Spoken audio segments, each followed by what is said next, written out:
بسم اللہ الرحمن الرحیم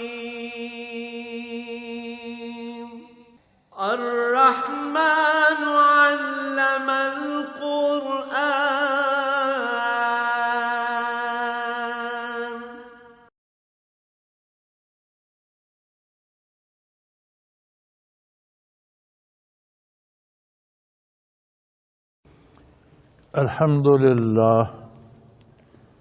الحمد للہ رب العالمین والصلاة والسلام علی حبیبہ محمد وآلہ وصحبہ اجمعین۔ اعوذ باللہ من الشیطان الرجیم، بسم اللہ الرحمن الرحیم۔ ارأیت الذی یکذب بالدین فذلک الذی یدعو الیتیم ولا يحض على طعام المسكين فويل للمصلين الذين هم عن صلاتهم ساهون الذين هم يراءون ويمنعون الماعون اللهم سبحانك لا علم لنا إلا ما علمتنا إنك أنت العليم الحكيم رب اشرح لي صدري ويسر لي أمري واحلل عقدة من لساني يفقهوا قولي رب زدني علما مولاي صل وسلم دائما أبدا على حبيبك خير الخلق كلهم۔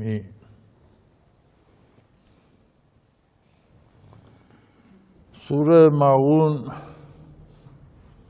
مکہ مکرمہ میں نازل ہوئی، اس کا شمار بھی مکی صورتوں میں ہوتا ہے۔ ارشاد باری ہے ارأیت الذی یکذب بالدین، اے مخاطب آپ نے دیکھا اس شخص کو، آپ اسے جانتے ہیں جو قیامت کا انکار کرتا ہے، حساب کتاب کے دن کا انکار کرتا ہے، جزا و سزا کے دن کو جھٹلاتا ہے۔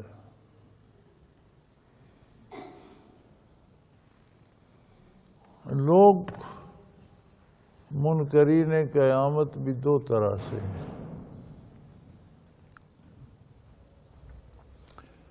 ایک تو کفار و مشرکین تھے جن کا خیال تھا کہ یہی زندگی ہے اور ما یہلکنا الا الدہر، یہ زمانہ ہر ایک کو جلاتا ہے، مارتا ہے، مر گیا بات ختم ہو گئی، مٹی میں مل گیا، وجود کو مٹی کھا گئی، ہڈیاں گل سڑ گئیں، اب اسے کون زندہ کرے گا۔ یہ تو ظاہر باہر تھے، سامنے تھے، ان کا انکار تو ظاہر تھا۔ فرمایا کچھ ایسے لوگ بھی ہیں جو بظاہر انکار نہیں کرتے، لیکن ان کا کردار اس بات کا اظہار کرتا ہے کہ وہ قیامت کے قائل نہیں ہے۔ جس بندے کو جزا و سزا پہ یقین ہو، وہ یقیناً اپنے کردار میں احتیاط برتتا ہے۔ تو فرمایا آپ نے دیکھا ان لوگوں کو جو قیامت کے منکر ہیں، فَذَلِكَ الَّذِي يَدْعُو الْيَتِيمَ،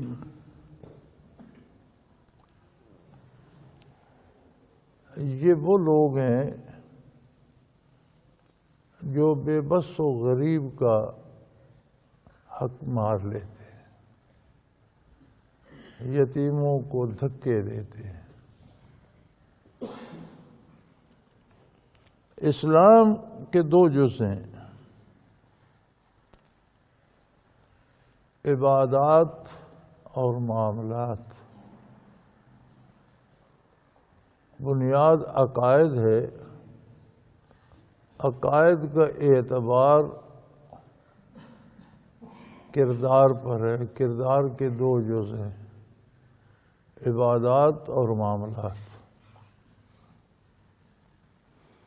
عبادات میں عبادت صرف اللہ کے لیے ہے، اللہ کے حکم کے مطابق ہے، اللہ کے نبی صلی اللہ علیہ وآلہ وسلم کے بتائے ہوئے طریقے اور سنت کے مطابق ہے۔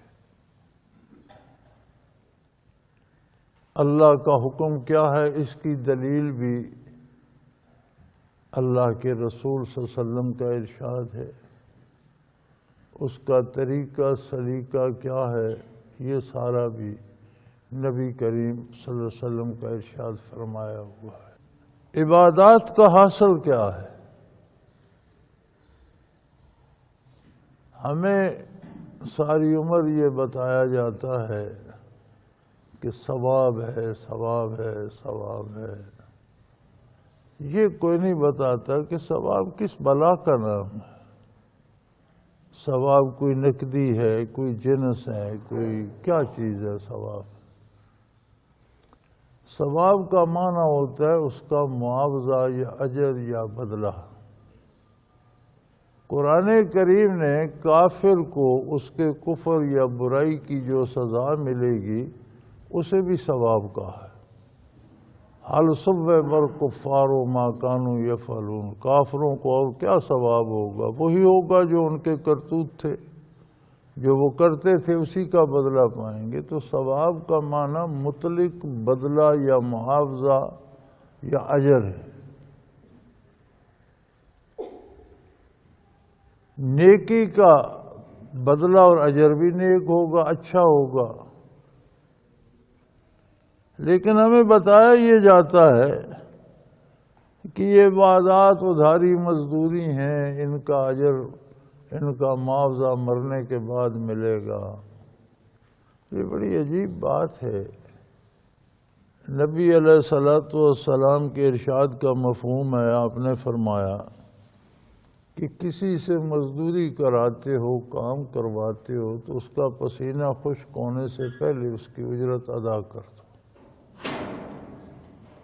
جس بندے سے کوئی محنت یا مزدوری یا مشقت کراتے ہو تو اس کی اجرت بہت جلدی، جیسے کام ختم ہو اسے فوراً دے دی جائے۔ تو اللہ کریم بندوں کو تو حکم دیتا ہے کہ مزدوری ادھاری نہیں کرائی جاتی، مزدور کو نقد و خود ادھاری محنت کرواتا ہے۔ یہ کبھی نہیں ہوتا، وہ خود بھی نقد عطا کرتا ہے۔ تو عبادات کا معاوضہ کیا ہے، کیا ثواب کیا ہے؟ قرآن کریم اس کی تشریح فرماتا ہے، ان الصلاۃ تنہی عن الفحشاء والمنکر۔ عبادات کا ثواب یہ ہے کہ بندہ بے حیائی اور برائی سے رک جاتا۔ قیامت کو جو اجر ملے گا وہ نیک اعمال پر ملے گا۔ عبادات کا اجر دنیا میں نیکی کی توفیق ہے۔ عبادت کا اجر یہ ہے کہ برائی اور بے حیائی چھوٹ جائے تو اسے نقد مزدوری مل گئی۔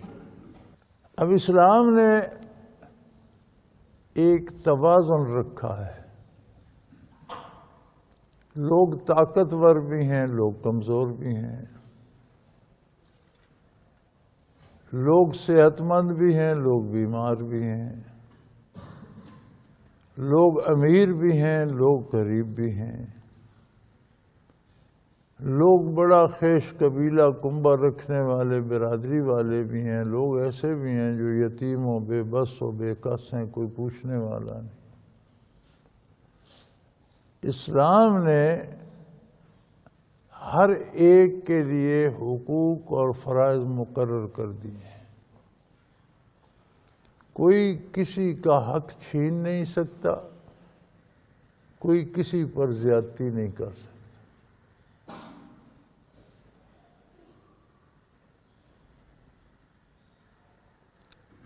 تو فرمایا جنہیں قیامت کا یقین نہیں ہے، یہ نظام اسلام کو قبول نہیں کرتے، کمزوروں کا حق چھینتے ہیں، غریبوں، یتیموں، بے بسوں، بے کسوں کو دھکے دیتے ہیں، ان کا مال چھین لیتے ہیں، ان کی جائیدادیں چھین لیتے ہیں، ان کے حقوق غصب کر لیتے ہیں، ان کا اکرام نہیں کرتے، انہیں انسان ہی نہیں سمجھتے۔ یعنی جو لوگ کلمہ بھی پڑھتے رہیں، اعلان کرتے رہیں ہم قیامت کو مانتے ہیں، ہم مسلمان ہیں، نمازیں بھی بظاہر پڑھتے رہیں، لیکن ان کا کردار یہ ہو کہ نظام اسلام کو قبول نہ کریں، جو حقوق اللہ نے بندوں کو دیے ہیں ان کی پرواہ نہ کریں، محض مال و دولت سمیٹنے کے لیے، اپنی بڑائی کے لیے دوسروں کے حقوق غصب کر لیں، تو اللہ کریم فرماتے ہیں حقیقت میں ان لوگوں کا بھی قیامت پر ایمان نہیں ہے۔ اگر قیامت پر اور روز جزا پر یقین ہوتا تو غریب کے ساتھ زیادتی کرتے، کمزور کا مال چھینتے، کبھی نہ کرتے۔ سو فرمایا ارأیت الذی یکذب بالدین، دیکھیں ان لوگوں کو جو قیامت کا اعتبار نہیں کرتے، قیامت کے قائل نہیں ہیں، انکار کرتے ہیں۔ کون لوگ ہیں؟ فذلک الذی یدعو الیتیم، یہ وہ لوگ ہیں جو کمزوروں کو، بے بسوں کو، یتیموں کو دھکے دیتے ہیں، ان کا مال چھین لیتے ہیں، ان کے حقوق چھین لیتے ہیں۔ اسلام نے تو مطلق انسان کو بھی انسانی حقوق دیے ہیں، خواہ وہ کافر ہو، مشرک ہو، بے دین ہو، کیسا بھی ہے، لیکن اس کے انسانی حقوق محفوظ ہیں۔ کافر بھی ہے تو اس کی جان کوئی نہیں لے سکتا بلا عذر شرعی، جس نے زندگی دی ہے اسے لینے کا حق حاصل ہے، جو زندگی دے نہیں سکتا وہ لے نہیں سکتا۔ اگر قتل کیا جائے گا تو اللہ کے حکم پر قتل کیا جائے گا، ورنہ نہیں۔ اس کا مال کوئی نہیں چھین سکتا، اس کی عزت میں ہاتھ کوئی نہیں ڈال سکتا۔ اسی طرح اگر ریاست اسلامی میں کافر ہیں تو ان کے بچوں کی تعلیم، ان کا علاج معالجہ، ان کی ضروریات، ان کے لیے روزگار کے مواقع فراہم کرنا، یہ اسلامی حکومت کی ذمہ داری ہے۔ حتیٰ کہ اگر ملک پر حملہ ہو جاتا ہے، ملک کا دفاع کرنا پڑتا ہے، تو کفار کو فوج میں شامل نہیں کیا جائے گا۔ یہ مسلمانوں کی ذمہ داری ہے کہ کافروں کو بھی تحفظ فراہم کریں۔ جانیں مسلمان دیں گے، شہید مسلمان ہوں گے، زخمی مسلمان ہوں گے، جہاد مسلمان کریں گے، کافر گھر بیٹھے اپنا حفاظت کا مزہ لیں گے، ہاں جزیہ دیں گے، ٹیکس دیں گے، لیکن جنگ ان پر ضروری نہیں ہے۔ اس حد تک حقوق کافر کو بھی اللہ نے دیے ہیں، چاہے جائے کہ مسلمان کے حقوق چھین لے۔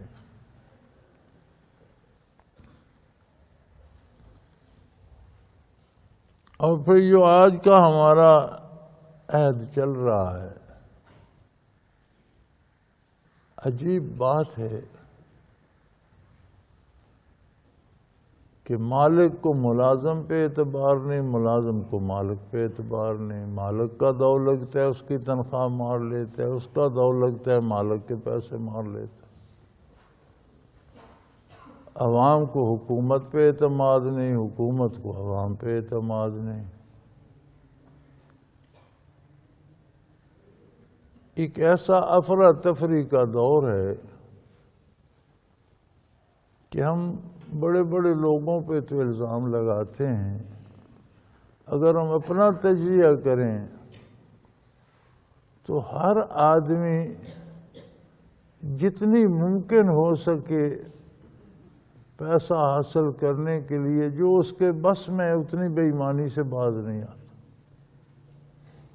اب کرنی تو ہر ایک نے وہی ہے جو اس کے بس میں،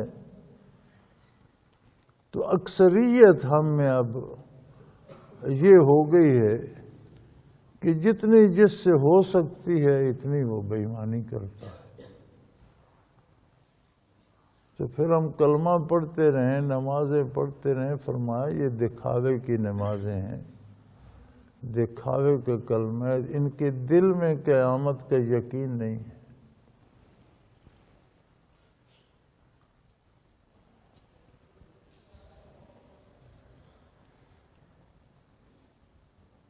ذاتی عبادات آسان ہوتی ہیں، نماز پڑھ لینا، تسبیحات پڑھتے رہنا، تلاوت کر لینا آسان ہے۔ معاملات جب دوسروں کے ساتھ آتے ہیں اس میں دیانت و امانت رکھنا، اگلے کا حق نہ مارنا، اپنے حق سے تجاوز نہ کرنا، یہاں مشکل آ جاتی۔ تو فرمایا عبادت کا ثواب اس دنیا میں یہ ہے کہ اعمال میں اصلاح ہو جائے، کردار کی اصلاح ہو جائے، اعمال شریعت کے اور سنت کے مطابق ہو جائے۔ تو اگر تبلیغ کر رہا ہے، واعظ کر رہا ہے، کتابیں لکھ رہا ہے، نمازیں پڑھ رہا ہے، روزے رکھ رہا ہے، ہر سال عمرے کرتا ہے، حج بھی کرتا ہے ہر سال، لیکن لوگوں کا مال دبائے جا رہا ہے، رشوتیں کھاتا ہے، سود کھا رہا ہے، ناجائز جائز ہر طریقے سے مال جمع کیے جا رہا ہے، تو اس کے سجدوں کا بھی کوئی اعتبار نہیں۔ فرمایا یہ دکھاوے کی نمازیں، یہ بندوں کی نمازیں، اللہ کی نہیں ہیں۔ فَذَلِكَ الَّذِي يَدْعُو الْيَتِيمَ، یہ وہ لوگ ہیں جو کمزوروں کو دھکے دیتے ہیں، ان کے حقوق غصب کرتے ہیں، ان کا مال چھین لیتے ہیں، ان کا اکرام و احترام نہیں کرتے۔ وَلَا يَحُضُّ عَلَىٰ طَعَامِ الْمِسْكِينِ، اور خود تو کیا پلے سے تو کیا دیں گے، کسی کو ترغیب بھی نہیں دیتے کہ غریب اور مسکین کی مدد کی جائے۔ یعنی زبانی بھی کوئی بات نیکی کی کہنے کی توفیق نہیں ہوتی۔ نیک عمل کرنا تو اس کے لیے تو قوت لگتی ہے، نیک مشورہ بھی نہیں دیتے کسی کو۔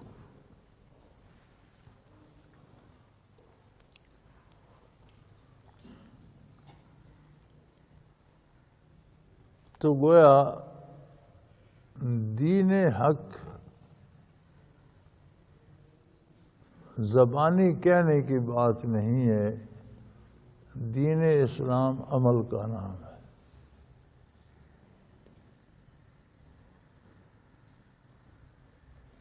نبی کریم صلی اللہ علیہ وآلہ وسلم جن لوگوں میں مبعوث ہوئے، آپ کی بعثت عالی سے پہلے سارا معاشرہ انتہائی بگڑا ہوا تھا، اور دنیا کا ہر جرم وہاں پایا جاتا تھا۔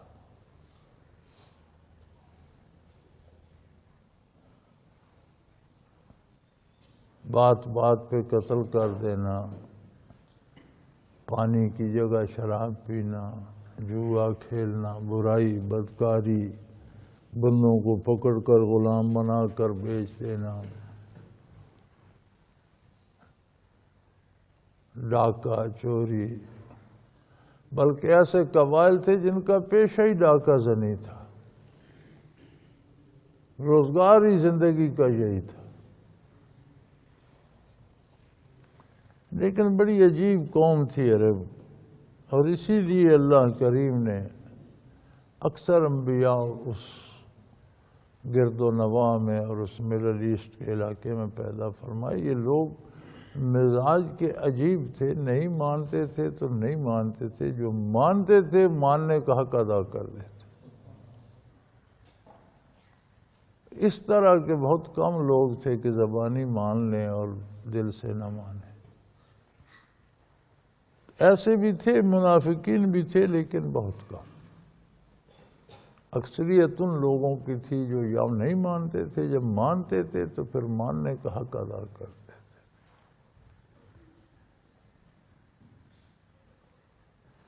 جو لوگ چھین کر کھانے اور ڈاکے اور زبردستی لینے کے عادی تھے، جب حضور پر ایمان لائے تو انہوں نے ایثار کا بھی حق ادا کر دیا۔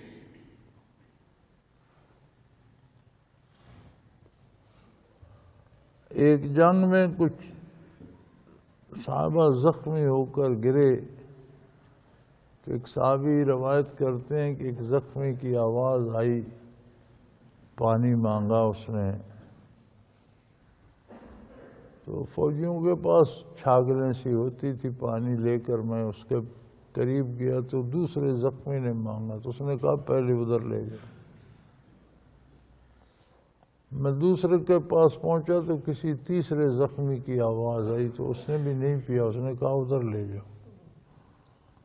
میں تیسرے کے پاس پہنچا تو وہ شہید ہو چکا تھا، واپس دوسرے کے پاس آیا شہید ہو چکا تھا، پہلے کے پاس آیا شہید ہو چکا۔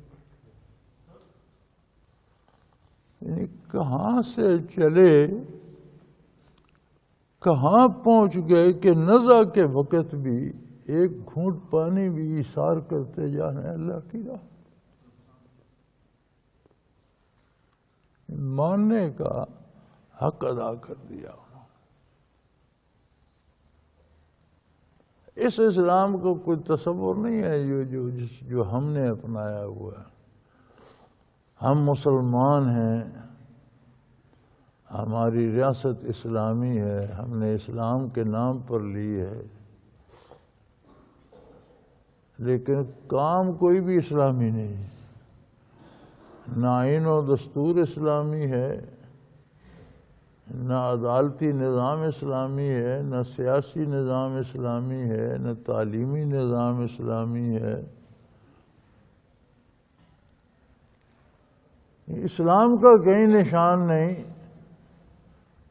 یہ ریاست کا حال ہے اور ہماری ذات کا یہ حال ہے کہ ہم مسلمان ہیں، نمازیں بھی پڑھتے ہیں، تسبیح اٹھائے پھرتے ہیں، تبلیغ کرتے پھرتے ہیں، سود بھی کھا لیتے ہیں، لوگوں کا حق بھی مار لیتے ہیں، جھوٹ بھی بول لیتے ہیں، برائی بھی کر لیتے ہیں، کسی کی جان محفوظ نہیں، کسی کی عزت محفوظ نہیں، کسی کا مال ہم سے محفوظ نہیں، اور ہم مسلمان بھی ہیں۔ تو اللہ کی فرماتے ہیں ایسے اسلام کا کوئی تصور نہیں۔ یہ لوگ مسلمان تو کیا ہوں گے، یہ قیامت ہی کے منکر ہیں۔ جو لوگ کردار سے عاری ہیں، یہ در حقیقت انہیں قیامت کے قیام پہ اعتماد نہیں ہے، اندر سے نہیں مانتے، زبانی اقرار کیے پھرتے ہیں، انہوں نے مانا نہیں۔ اَرَأَيْتَ الَّذِي يُكَذِّبُ بِالدِّينِ، دیکھا جو لوگ قیامت کا انکار کرتے ہیں۔ فَذَلِكَ الَّذِي يَدْعُو الْيَتِيمَ، یہی لوگ ہیں جو یتیموں کو، کمزوروں کو، بے بسوں کو دھکے دیتے ہیں، ان کے حقوق غصب کرتے ہیں، ان کا مال چھین لیتے ہیں۔ وَلَا يَحُضُّ عَلَىٰ طَعَامِ الْمِسْكِينِ، اور انہیں کسی غریب کو اس کے ساتھ صلہ رحمی کرنے کی، مشورہ دینے کی بھی توفیق نہیں ہوتی۔ یعنی پلے سے تو کیا دیں گے، نیک مشورہ بھی نہیں دے سکتے کہ غریب کی خبرگیری کرنی چاہیے یا اس کی مدد کرنی چاہیے یا اس کے ساتھ احسان کرنا چاہیے۔ فَوَيْلٌ لِّلْمُصَلِّينَ،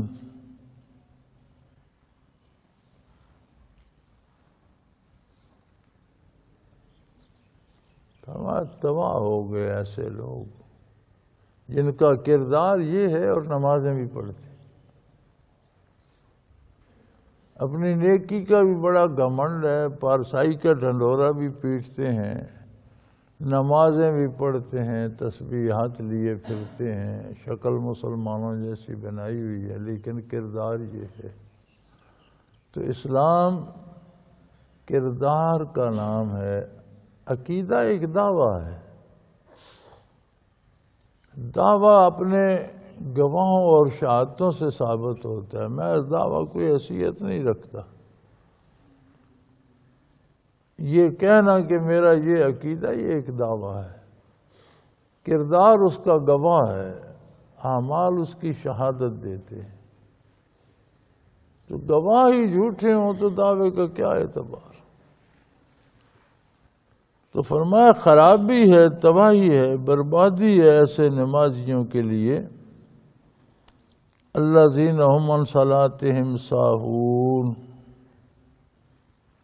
جو نمازیں ادا کرتے ہیں لیکن نہیں کرتے، اٹھک بیٹھک کرتے ہیں، حلیے بناتے ہیں، دراصل نماز ادا نہیں کرتے، دکھاوا کرتے ہیں۔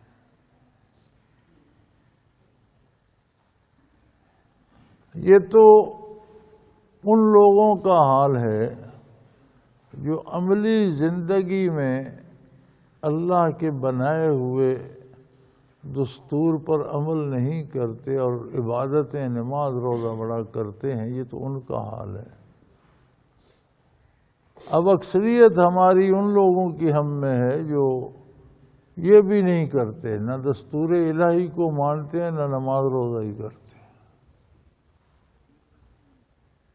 اللہ کریم فرماتے ہیں کہ بہت برے تو یہ لوگ ہیں کہ جو نمازیں بظاہر تو پڑھتے ہیں لیکن حقیقت صلاۃ اس میں نہیں ہے،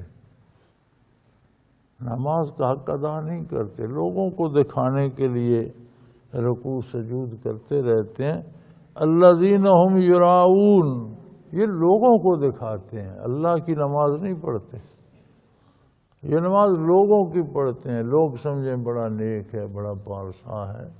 اللہ کی نماز تو پڑھتے تو ان کی اصلاح ہوتی، ان کا عقیدہ درست ہوتا، ان کا کردار درست ہوتا، ان کے اعمال سے نماز کی خوشبو آتی، یہ گناہ سے ڈرتے، نیکی کی طرف بڑھتے، نیکی کرتے۔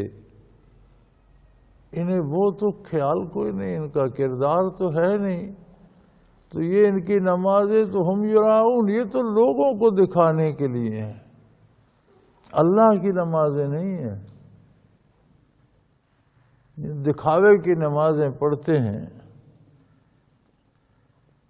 وَيَمْنَعُونَ الْمَاعُونَ، عام برتنے کی چیزیں ہوتی ہیں، معاشرے میں انسان جب مل جل کر رہتے ہیں تو کچھ چیزیں ایسی ہوتی ہیں جو ایک دوسرے سے مانگ کر بھی تھوڑی دیر استعمال کر لی جاتی ہیں، انہیں تو وہ بھی توفیق نہیں کہ کسی سے اتنا بھی برت لیں۔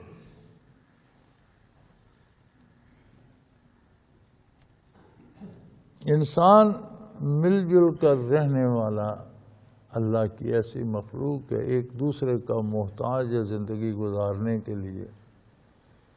مدنی الطبع ایسے کہتے ہیں کہ یہ مل جل کر رہنے والا ہے، سارے انسان ایک دوسرے کے محتاج ہیں۔ غریب سمجھتا ہے میں امیر کا محتاج ہوں، لیکن امیر کی عمارت بھی غریبوں کے سر پہ قائم ہے، غریب نہ ہوں تو اسے بھی مزدوری خود کرنی پڑے۔ کپڑا خریدتے تو ہم ہیں لیکن درزی کے بغیر بنتا نہیں ہے، جوتا بنانے کے لیے کسی اور کی ضرورت ہے، بال بنانے کے لیے کسی اور کی، جو یہ کام کرتے ہیں انہیں مزدوری چاہیے، انہیں ہماری ضرورت ہے، ہمیں ان کی۔ تو انسانی معاشرہ مل جل کر رہنے سے بنتا ہے،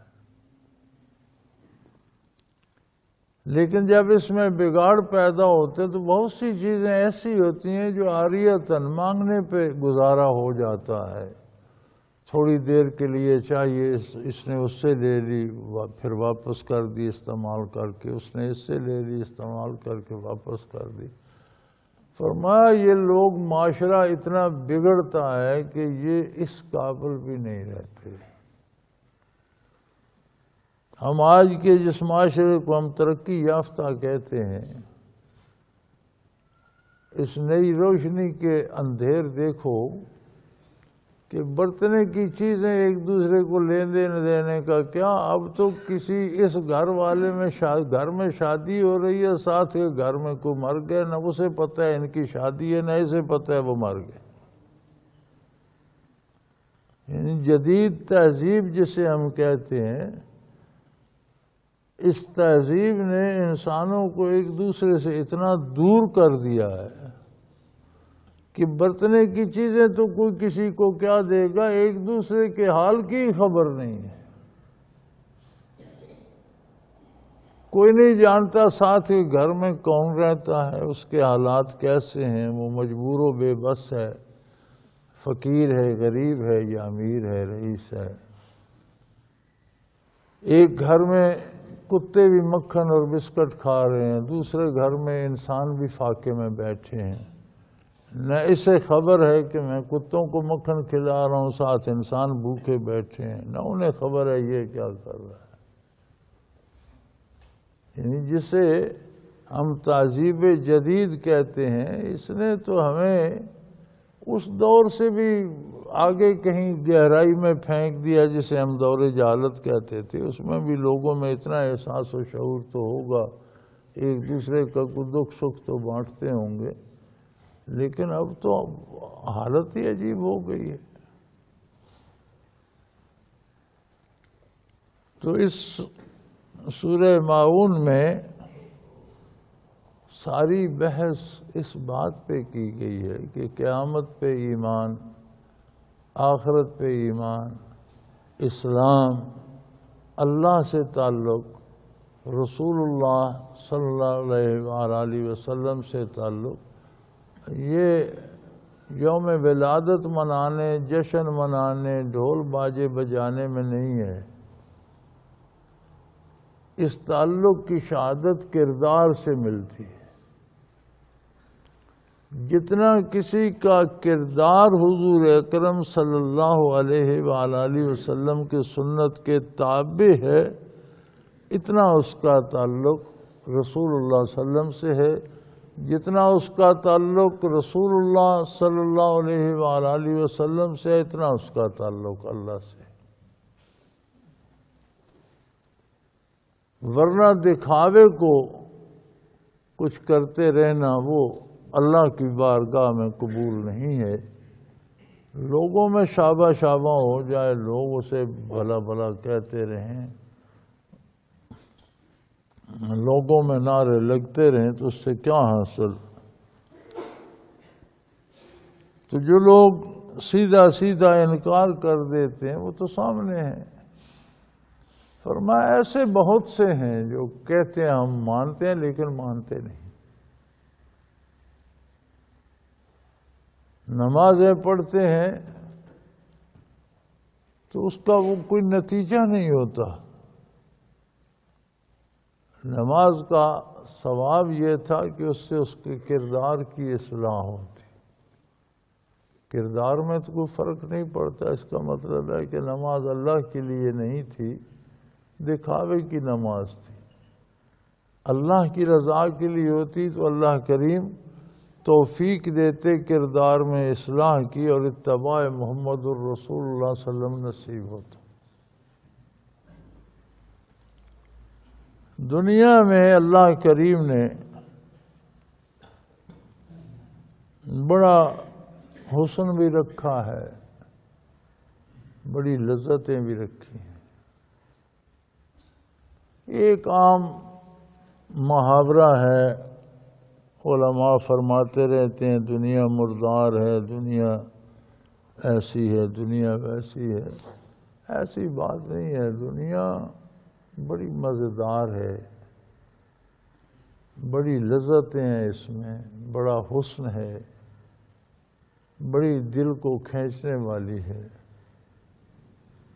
اور دنیا اتنی حسین ہے کہ یہ اللہ کریم کے مقابلے میں آ گئی،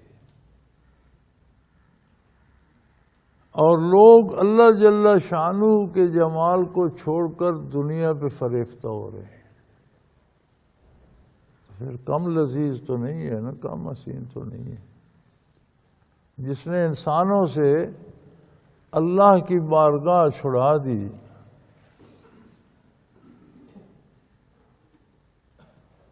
لیکن کیا واقعی دنیا میں اتنی لذت ہے کہ جمال باری سے معروم کر دے؟ نہیں، جمال باری کے مقابلے میں اس میں نہ ہونے کے برابر لذت ہے۔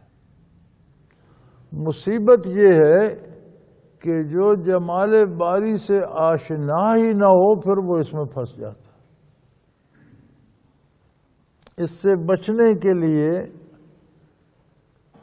آشنائی چاہیے، واقفیت چاہیے، کوئی پتہ لگنا چاہیے کہ میں جب اللہ کو مانتا ہوں تو ماننے کی لذت کیا ہے.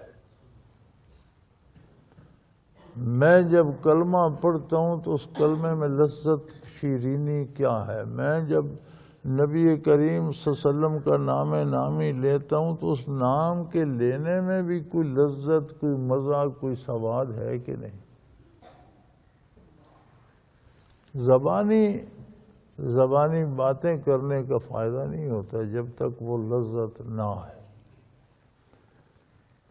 اور وہ لذت حاصل ہوتی ہے برکات نبوت سے.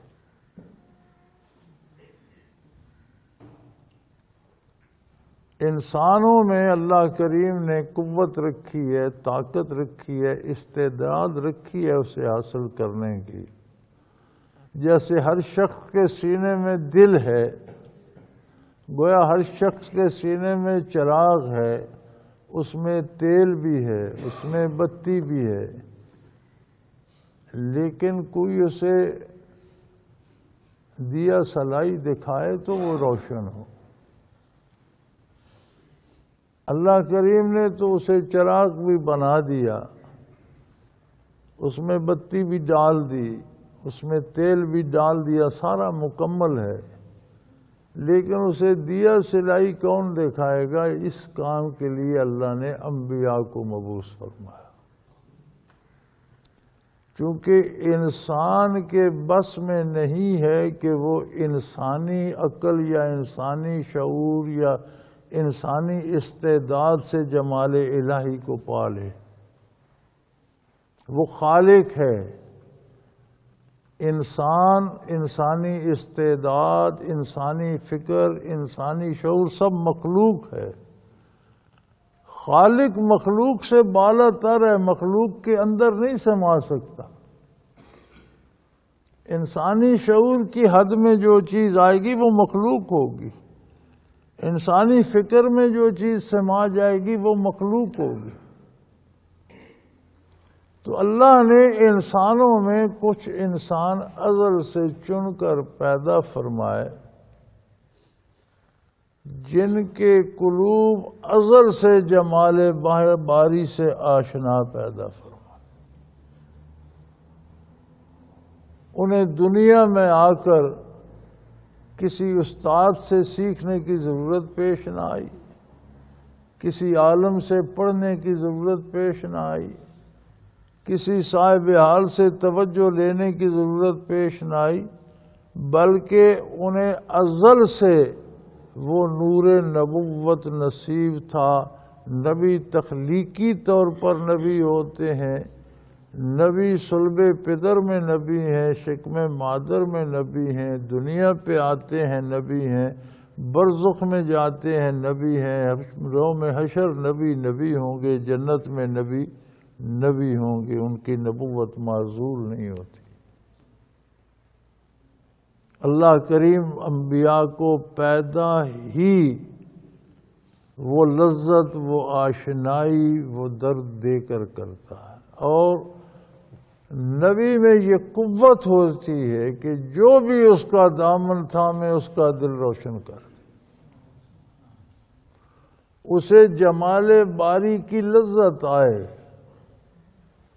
اسے جمال باری کا احساس و ادراک ہو. وہ جب کلمہ پڑھے تو اس کا منہ شیرینی سے بھر جائے. وہ جب درود پڑھے تو باد سحر چلے. وہ جب خیال کرے تو جہاں بھر کے عطر اس پہ قربان ہو جائے. یہ اسلام ہے. ہم اس لذت سے آشنا ہی نہ ہوں. تمام انبیاء نے یہ نعمت بانٹی.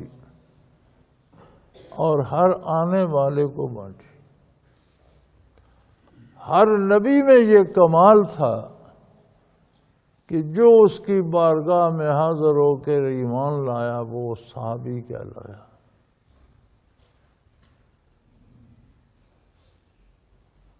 صحابی کی عظمت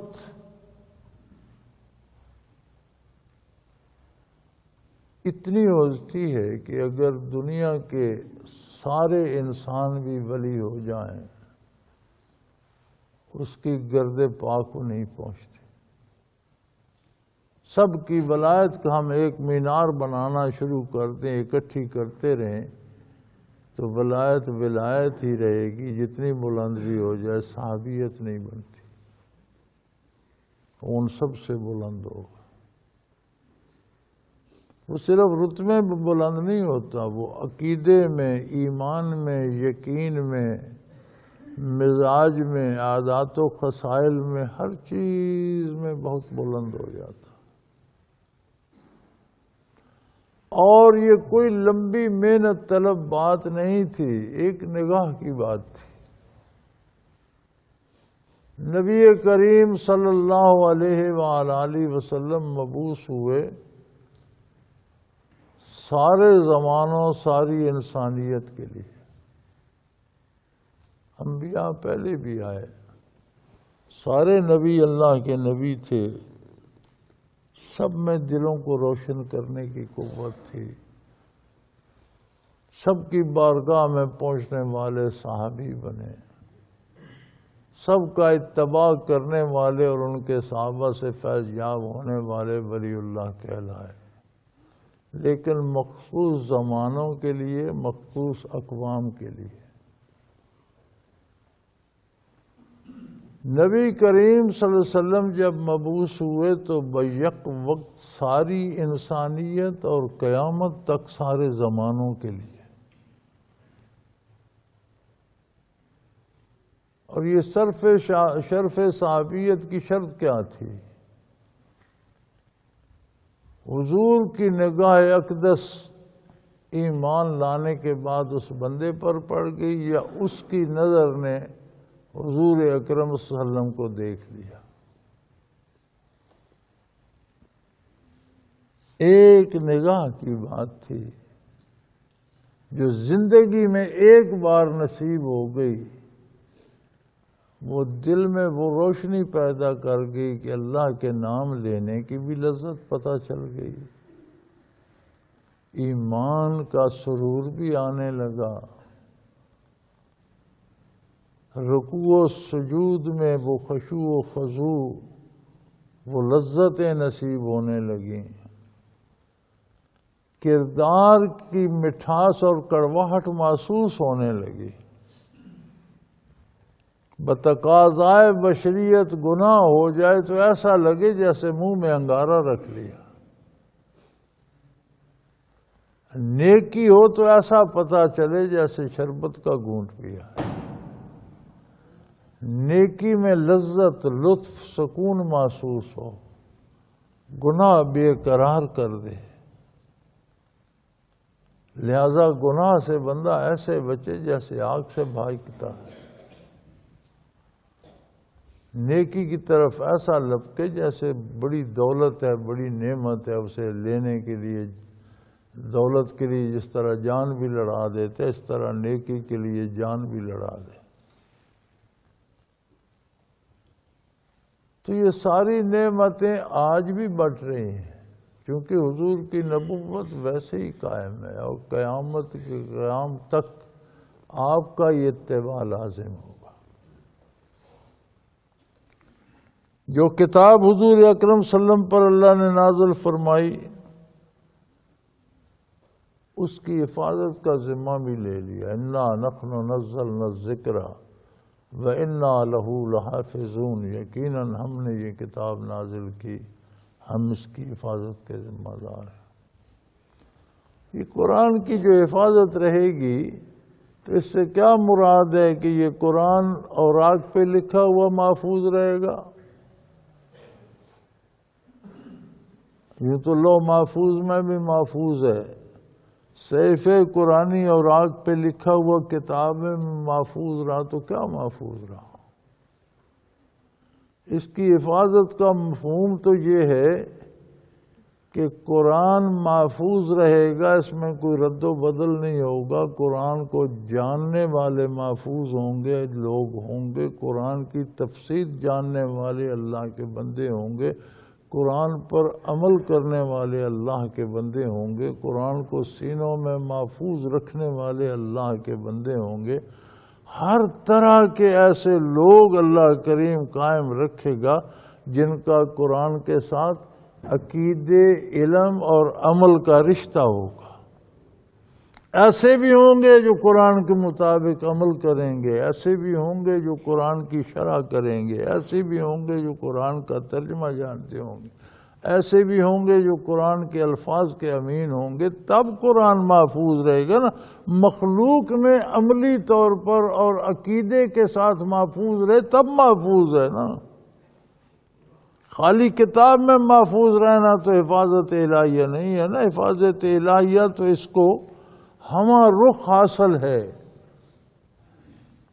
تو ہم ساری عمر اس بات پہ لڑتے رہتے ہیں، امیر ہو جاؤں، عہدہ مل جائے، رتبہ مل جائے، فلاں دفتر میں فلاں نوکری مل جائے۔ کبھی ہم نے سوچا ہے کہ اس قرآن کی حفاظت میں سے مجھے کیا حاصل ہے؟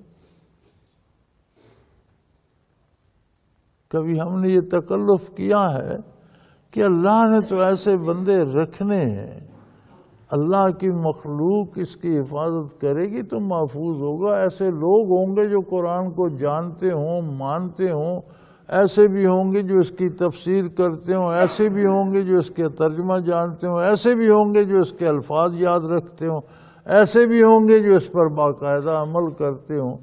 تو کیا ہم نے اس میں سے کوئی اس کے الفاظ جانتے ہیں؟ کیا ہم اس کا ترجمہ جانتے ہیں؟ کیا ہم نے اس کی تفسیر دیکھ لی؟ کیا ہمارا کردار اور عمل اس کے مطابق ہے؟ اس میں ہم کہاں ہیں؟ اگر اس میں ہم کہیں نہیں ہیں تو پھر ہمارے لیے دنیا کا حسن ہمیں اندھا کر دینے کے لیے کافی ہے، چونکہ جمال باری کا تو کوئی ذریعہ ہمارے پاس ہے نہیں۔ دلوں میں روشنی نہیں ہے، فکر کو جلا نہ ملی۔ یہ سب ملنا تھا بارگاہ نبوی سے، بارگاہ رسالت پناہی سے، جس ہستی نے اللہ کا کلام بندوں تک پہنچایا، اس کے مفاہیم پہنچائے، اس کی شرح پہنچائی اور اس کی برکات پہنچائی، ان کے دلوں کو روشن کر دیا۔ کیا ہی عجیب لوگ تھے کہ جو دنیا سے تو گزر گئے لیکن موت ان کی زندگیاں نہ چھین سکی، مر کر بھی زندہ ہی رہے۔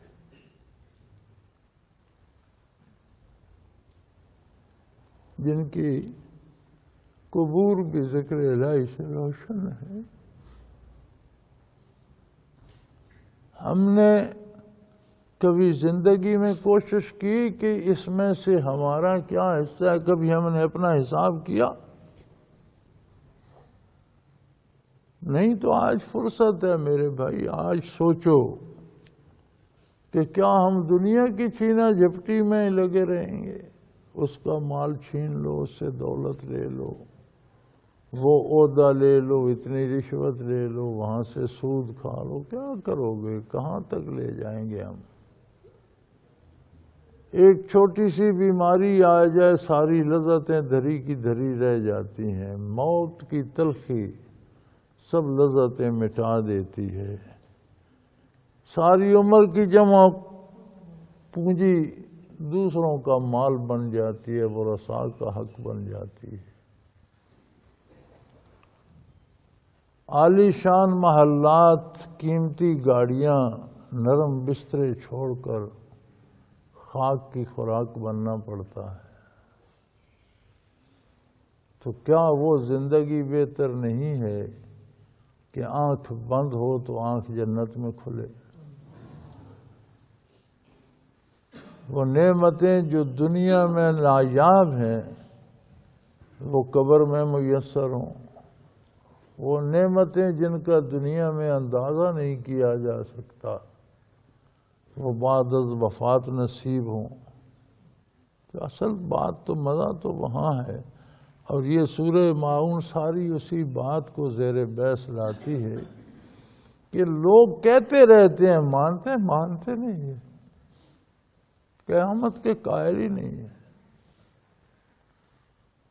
اس لیے کہ اگر قیامت کے قائل ہوتے تو میں دنیا چھیننے میں لگے رہتے، ساری عمر اس پہ ضائع کر دیتے کہ اس کا مال چھین لو، اس کی عزت چھین لو، فلاں عہدہ لے لو، فلاں مرتبہ لے لو، فلاں جگہ چلے جاؤ، کسی غریب مسکین کا لحاظ نہ کرتے۔ جن لوگوں کو اللہ نے حقوق دیے ہیں ان کی حقوق کی پرواہ نہ کرتے،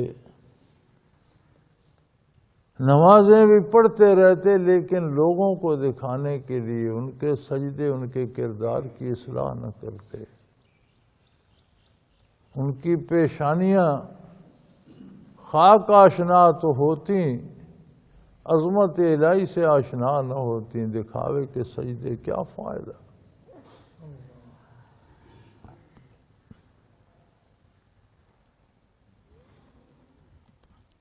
الذین هم عن صلاتهم ساہون، بے دلی سے سستی سے نمازیں پڑھتے ہیں۔ دنیا کا کوئی کام ہو تو بڑی رغبت سے، دفتر کا کام ہو باقاعدگی سے، لباس تبدیل کرنا ہے باقاعدگی سے، استری کی شکنیں نہیں ٹوٹنی چاہیے، وضو کرنا ہے تو چھینٹے اڑائے، آدھا بازو گیلا آدھا خشک، مسجد میں بھاگتے دوڑتے آئے، مرغ کی طرح دو ٹھونگے مارے، جلدی جلدی جا رہے ہیں۔ یہ کون سی نماز ہے؟ تمہارے پاس چند لمحے سکون سے وضو کر کے اطمینان سے سجدہ کرنے کے نہیں، اور پھر وہ دکھاوے کی ہیں، یراؤن الناس، لوگوں کو دکھاتے ہیں کہ میں بڑا نمازی ہوں، میں بڑی نمازیں پڑھ رہا ہوں۔ یمنعون الماعون، عام برتنے کی چیزیں بھی انسانوں کے ساتھ نہیں برتتے، کسی کے حال کی خبر نہیں۔ کیسے انسان ہیں یہ جنہیں کسی دوسرے کے حال کی خبر ہی نہیں ہے، تو خود کو انسان کہلواتے، کسی کے دکھ سکھ میں شریک ہی نہیں ہے، تو کون سے انسان ہیں؟ تو میرے بھائی 30واں پارہ جو ہے اس کی صورتیں چھوٹی چھوٹی تو ہیں، لیکن اسے قرآن کریم کی ساری بحثیں سمیٹ کر ان چھوٹی چھوٹی صورتوں میں جمع کر دی گئی ہیں۔ اللہ کریم کی بارگاہ، اس کی راہ اوپن روشن ہے۔ فیاضات و برکات محمد الرسول اللہ بٹ رہے ہیں کائنات میں، قیامت تک بٹتے رہیں گے۔ طلب کی بات ہے، اہمیت کی بات ہے، ہم کس چیز کو زیادہ اہم سمجھتے ہیں، کون سی نعمت لینا چاہتے ہیں۔ ایسے بندے قیامت تک جائیں گے جو دلوں کی روشنی بانٹتے رہیں گے۔ حتیٰ کہ یہ سوال کیا گیا بارگاہ نبوی میں کہ یا رسول اللہ صلی اللہ علیہ وسلم قیامت کب قائم ہوگی؟ آپ صلی اللہ علیہ وسلم نے ارشاد فرمایا حتیٰ لا یقال اللہ اللہ، جب کوئی اللہ اللہ کہنے والا نہیں رہے گا قیامت قائم ہو جائے گی۔ تو یہ ذکر قلبی، ذکر الہی، اللہ اللہ، برکات نبوی، یہ اس کائنات کی روح ہے، حیات ہے۔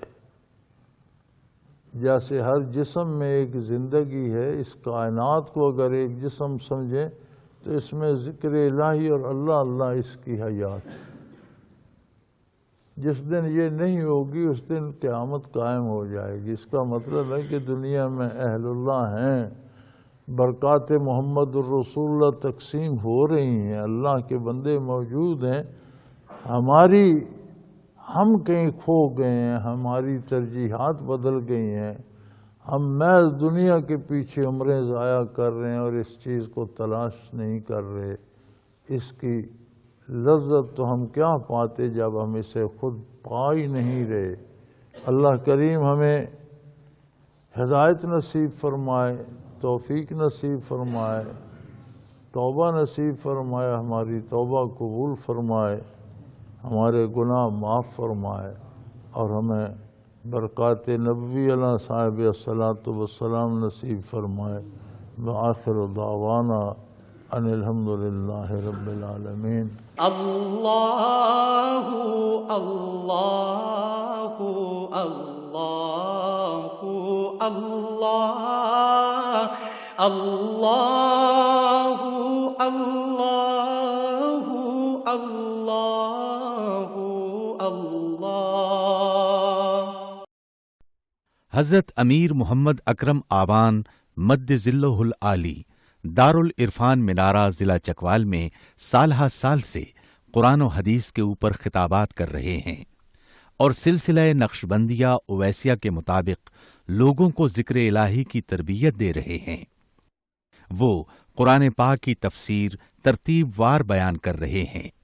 تفسیر قرآن کو وہ موجودہ ملکی اور بین الاقوامی حالات کے مطابق بیان کرتے ہیں۔ موٹر وے سے کلر کہار کے انٹرچینج سے نکلتے ہوئے کلر کہار کی جھیل سے ہوتے ہوئے میانی، بوچھال اور نورپور سے گزرتے ہوئے دارالعرفان منارہ پہنچ سکتے ہیں۔ حضرت امیر محمد اکرم آوان نے بچیوں اور بچوں کی دینی اور دنیاوی تعلیم کے لیے سقارہ اکیڈمی کے نام سے ایک درسگاہ بھی قائم کی ہے، جس کا افتتاح ملک پاکستان کے صدر جنرل محمد ضیاء الحق نے اپنے دست مبارک سے کیا تھا۔ وہ تمام احباب جو اسلام کی طلب رکھتے ہیں ان سے گزارش ہے کہ دارالعرفان منارہ ضلع چکوال میں امیر محمد اکرم آوان صاحب کے خطابات سے مستفید ہوں۔ وہ ہر جمعے کو نماز سے پہلے بیان فرماتے ہیں۔ ہر ماہ کی پہلی اتوار کو ماہانہ اجتماع ہوتا ہے جس میں آپ خصوصی خطاب فرماتے ہیں اور پاکستان کے چاروں صوبوں سے احباب اس اجتماع میں شرکت کرتے ہیں۔